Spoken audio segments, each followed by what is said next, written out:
अब आपको बताएं कि भारत के मारूफ सनतकार रतन टाटा 86 वर्ष की उम्र में चल बसे हैं। उनकी जो खूबी थी वो ये थी कि he was a business leader but with a vision.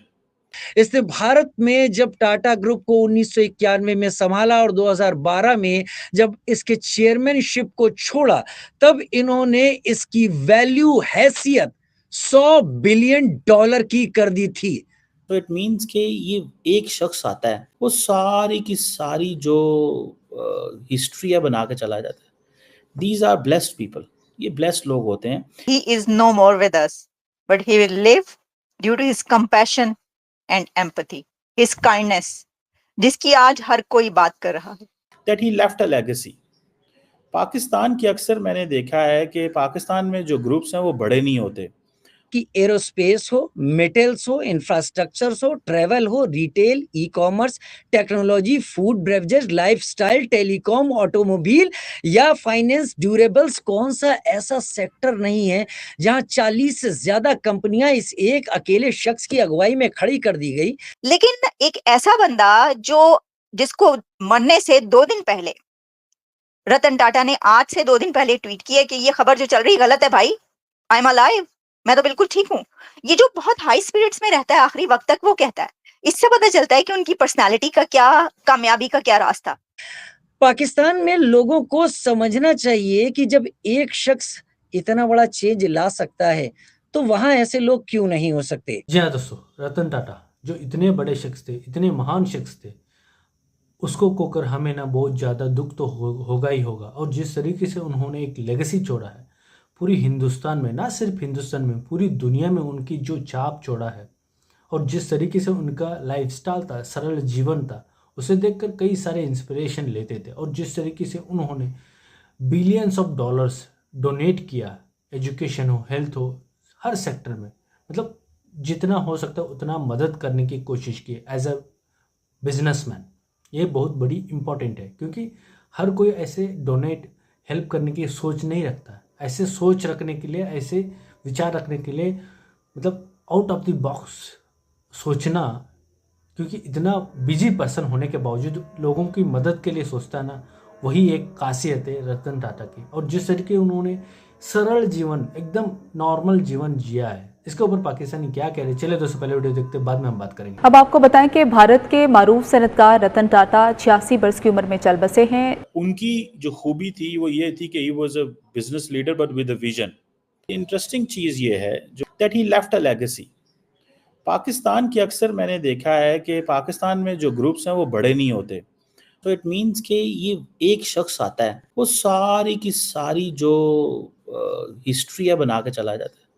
These are blessed people, ये ब्लेस्ड लोग होते हैं। एंड इंडिया जो है इनकी वजह से जाना जाता है, या ये इंडिया की वजह से भी जाने जाते हैं। अच्छा, इन लोगों ने इतना कुछ अचीव कर लिया होता है। एक टाटा ट्रस्ट है, कहा जाता है कि जो 66% प्रॉफिट है टाटा ग्रुप का, ये चैरिटीज़ पे जाता है via Tata trust. 66% of the profit, 66%। कौन अपना 66-70% ही कर लें चलें, या 60% कर लें, कौन 60% अपना प्रॉफिट या 66% किस में देता है? एजुकेशन में, हेल्थ केयर में, रूरल डेवलपमेंट में एंड ऑल दैट। तो 26 जब मुंबई में हमले हुए तो इन्होंने बहुत सारे जो विक्टिम्स थे उनको भी बहुत सारे पैसे दिए। इसने भारत में जब टाटा ग्रुप को 1991 में संभाला और 2012 में जब इसके चेयरमैनशिप को छोड़ा, तब इन्होंने इसकी वैल्यू हैसियत $100 बिलियन की कर दी थी। आज के अगर रुपयों में, भारतीय रुपयों में इसकी हम वैल्यू देखें तो करीब 8,39,000 करोड़ एक शख्स ने, अकेले शख्स। खास तौर पे ऐसे कि अगर ना तो वो कभी पॉलिटिक्स में आए, ना उन्होंने कोई पॉलिटिक्स में आने की कोशिश की, जो कि हमारे अक्सर देखने में आया है कि जिसके पास भी पैसा होता है वो कहते हैं जी मुझे कोई मिनिस्ट्री दे दो। उसके बगैर ही बाहर रहकर उन्होंने भारत के लिए बेशुमार काम किया, और आई एम श्योर कि हमेशा उनका नाम जो है याद रखा जाएगा। तो बरगद के पेड़ की तरह रतन टाटा रहे हैं पूरे वक्त के दौरान, और रतन टाटा ने उसी तरीके का एम्पायर खड़ा कर दिया यहाँ पर। मैं आपको बताना चाहूंगा कि एरोस्पेस हो, मेटल्स हो, इंफ्रास्ट्रक्चर्स हो, ट्रैवल हो, retail, e commerce, technology, food, beverages, lifestyle, telecom, automobile या फाइनेंस, ड्यूरेबल्स, कौन सा ऐसा सेक्टर नहीं है जहां 40 से ज्यादा कंपनियां इस एक अकेले शख्स की अगुवाई में खड़ी कर दी गई। पाकिस्तान में लोगों को समझना चाहिए कि जब एक शख्स इतना बड़ा चेंज ला सकता है तो वहां ऐसे लोग क्यों नहीं हो सकते। 2023-24 यानी पिछले साल का ही जो इसका रेवेन्यू है टाटा ग्रुप की कंपनियों का, वो $150 बिलियन है। पाकिस्तान आईएमएफ से कितना मांग रहा है आरजू आपको पता होगा, और मुझे इस पे हंसी नहीं आती। मैं बस ये बताना चाहता हूं कि एक शख्स क्या कर सकता है, और इस वक्त टाटा ग्रुप की सभी कंपनियों का जो ओवरऑल इनका माली हैसियत अगर मैं कहूं वो $350 बिलियन की है।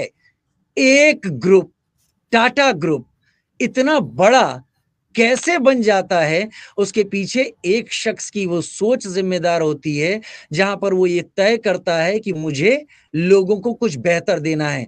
इनके साथ इतनी कहानियां जुड़ी हैं आरजू, अगर बताने जाएं तो हमारे लिए घंटों कम पड़ जाएंगे। He is no more with us, but he will live due to his compassion and empathy, his kindness, जिसकी आज हर कोई बात कर रहा है। रतन टाटा जो कि भारत का एक अनमोल रतन था, लेकिन भारत के इस अनमोल रतन को आज दुनिया सलाम पेश कर रही है, दुनिया ट्रिब्यूट पेश कर रही है रतन टाटा को, क्योंकि रतन टाटा सिर्फ इंडिया के नहीं थे, बल्कि दुनिया के बहुत से कंट्रीज में उनके बहुत ज्यादा चाहने वाले मौजूद हैं।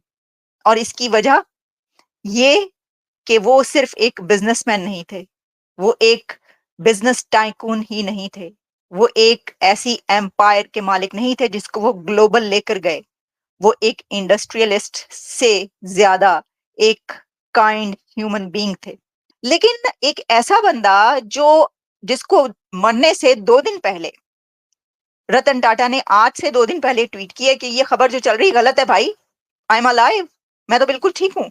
ये जो बहुत हाई स्पिरिट्स में रहता है आखिरी वक्त तक, वो कहता है, इससे पता चलता है कि उनकी पर्सनालिटी का क्या, कामयाबी का क्या रास्ता। दोस्तों, जो रतन टाटा जी को हमने खोया है वो अब सदियों तक हमें कोसता ही रहेगा, लेकिन होगा, ये स्वाभाविक है। एक इंसान की एक लिमिट रहती है जिंदगी का, उसको पार किया हुआ था, लेकिन क्या करें, अब जो हुआ है सो होगा। और लेकिन हम एक तो ज़रूर कह सकते हैं, उनकी जो यादगारी में जिस तरीके से उन्होंने एक लेगेसी जोड़ा है, जो स्टेप्स उन्होंने अपनी ज़िंदगी में रखा है, उसी को हम इंस्पिरेशन लेके हम जी सकते हैं। और जिस तरीके उन्होंने बिलियंस ऑफ डॉलर्स, उनके पैसे जो चाहे वो कर सकते थे, लेकिन उन्होंने नहीं किया। एक सरल जीवन, मतलब एक इंसान को जब पूरा मेच्योर हो जाता है ना, उसको पता चलता है कि असली ज़िंदगी कहाँ पर है। पैसे, मज़ा ऐसा उसमें नहीं, लोगों की मदद, लोगों को हेल्प करना, साथ ही साथ अपनी ज़िंदगी में एक मीनिंगफुल लाइफ जीना, इस तरीके से उन्होंने जिया है। और जिस तरीके से हिंदुस्तान में उन्होंने एक बिजनेस एम्पायर खड़ा किया, बिलियंस ऑफ डॉलर्स, जब भी हिंदुस्तान में कुछ भी प्रलय हो, इमरजेंसी हो, कोरोना हो, उस वक्त बिलियंस ऑफ डॉलर, हज़ारों करोड़ उन्होंने डोनेट किया। अब सोचो कौन करता है ऐसे विचार, कौन किसके पास होता है? वो उदार मनस आना चाहिए ना, उदार भाव, तभी तो वो कर सकता है। नहीं तो आयरे गहरे लोग नहीं, सिर्फ दिखाने के लिए कर सकते। लेकिन वो एक प्रॉपर उसी में ही रखते थे।